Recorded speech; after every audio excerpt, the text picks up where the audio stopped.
Hello, Payel, তুমি কি account থেকে 1.5 লাখ টাকা বের করেছো? কি? হ্যাঁ, ডিডাকশনের একটা মেসেজ এলো। কিন্তু এটা কিভাবে হতে পারে? হ্যাঁ, তাড়াতাড়ি একটু চেক করো তো। ঠিক আছে, আমি চেক করছি একবার। এটা কি?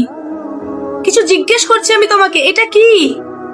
মা, আন্টি রিককে বকছে। কি করলি তুই এটা? আমি আর তোকে কোনোদিনও ফোন দেবো না। তুই আমার পুরো 3 লাখ টাকা বরবাদ করেছিস। এখন তো মা আমায় অল্প বকেছে, বাড়ি গেলে আমায় আরো বকবে। তোকে কে বলেছিল ফোন থেকে এতগুলো টাকা ওড়াতে? আমার তো ফোন দেখতে ভালোই লাগে না। তুই ভাব, তুই নিজের বাচ্চার সাথে এমন কি করেছিস যার জন্য এরকম করছে? মা, এই ওয়ার্ডটার মিনিং কি? এখন যাও বাবু তুমি, আমি একটু বিজি আছি। মা, বলে দাও না। বাবু এই নাও ফোন, তুমি যাও নিজেই দেখে নাও।